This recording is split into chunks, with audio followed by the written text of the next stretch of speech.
Ayo lo teman-teman, sekarang ada berita yang ngeri-ngeri sedap teman-teman ya.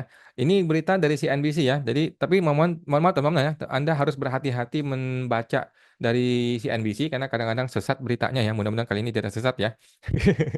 Jadi CNBC Indonesia kejar target setoran 1.500 triliun bos pajak sisir kas perusahaan. Ini ngeri-ngeri sedap banget dan sangat clickbait ya. Tetapi apakah betul begitu maksudnya? Mari kita nonton. Kita bacain ya. Bapak Arizal Rahman ini nama wartawannya kayaknya. 12 November teman-teman yang sudah seminggu yang lalu. Ini dia bosnya DJP ya, Surya Utomo ya, Bapak Surya Utomo yang terhormat ya. Dinominasi menjadi salah satu strategi DJP untuk mengejar target penerimaan tahun ini yang tinggal 2 bulan jelang tutup tahun ya. Apa itu dinominasi? Ini istilah sengaja membuat bingung masyarakat ya. Apa dinominasi ini? Setoran pajak Oktober itu baru terrealisasi 1.500 ya, atau baru 76% dari target tahun ini, senilai 1.988 triliun. Gila. Artinya masih ada kurang 471 triliun. Gila, men. Jadi secara konsisten kami akan terus melakukan dinamisasi apabila kondisi WP memang mengalami perbaikan. Apa maksudnya definisinya ini? Ini dia menggunakan bahasa dewa terlalu tinggi, teman-teman ya. Mungkin supaya Anda nggak ngerti ya. Gue sih nggak ngerti terus terang ya. Katanya DJP, Direktur Jenderal Pajak ya, Surya Utomo pada konferensi pers ya. Dinamisasi itu sendiri adalah strategi DJP untuk menghitung kembali angsuran pajak PPh 25 ketika perusahaan mengalami keuntungan signifikan atau sebaliknya. Oh, begitu. Jadi Anda mau disuratin untuk menaikkan PPh 25 yang cicilan bulanan, oke? Dan gue memang dengar ya, sudah ada beberapa orang dikirimin surat seperti itu. Surya mengatakan, dinamisasi ini merupakan kegiatan yang rutin dilakukan DJP saat melakukan pengawasan wajib pajak ya. Jadi lagi-lagi teman-teman ya, pengawasan dan pengawasan dan pengawasan. Pertanyaan gua, kapan ada edukasi? Kapan ada edukasi? Semuanya pengawasan. Ya memang tidak ada fungsi edukasi lagi ya. HR hanya punya fungsi untuk pengawasan, tidak untuk edukasi. Terutama ketika melihat adanya perbaikan kinerja keuangan wajib pajak. Oke, pertanyaan gua, dari mana DJP bisa tahu kalau kinerja keuangan wajib pajak itu meningkat? Dari mana? Apakah dia mengintip kas Anda? Apakah dia mengintip bank Anda? Kan kata DJP dia tidak lihat mutasi kita. Gimana dong? Sesuai Pasal 7 dari Cap 537 2000, dinamisasi dilakukan bagi usaha yang PPh terhutang untuk tahun pajak berjalan diperkirakan lebih dari 150% dari PPh terhutang.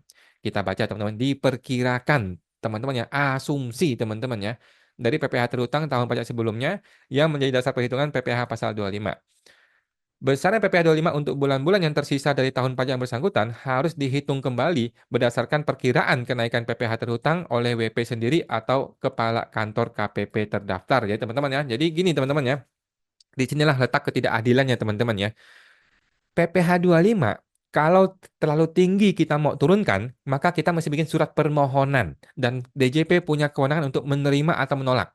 Sedangkan kalau yang terlalu rendah mau dinaikkan, mereka tinggal suruh kita naikin. Mereka tidak perlu bikin surat permohonan dan kita tidak punya kewenangan untuk menolak atau menerima permohonan tersebut. Nggak ada ya. Tidak ada namanya DJP memohon kepada wajib pajak. Tidak ada. Yang ada adalah kita memohon kepada DJP. Kacau ya. Padahal kita yang bayar pajak, mereka makan uang dari gaji kita. Tapi birokrasi terbalik. Kita yang memohon kepada mereka. Kacau ya. Kami lihat performa wajib pajak apabila mengalami kenaikan, pasti kami akan informasikan dan minta dinamisasi untuk dilaksanakan. Supaya pada waktunya nanti disampaikan SPT akhir tahun tidak lagi kekurangan bayaran pajak akan menjadi sangat besar. Jadi seolah-olah ini tuh membantu wajib pajak. Memang betul ya. Ini tuh membantu lu supaya nanti ketika SPT tahunan lu tidak besar bayar pajaknya. Padahal di balik itu mindsetnya adalah untuk menambah penerimaan pajak tahun ini. Gitu loh. Itu mindsetnya untuk menambah penerimaan pajak tahun ini, bukan untuk membantu wajib pajak ya. Sampai dunia kiamat itu baru baru terpikirkan untuk membantu wajib pajak itu ya.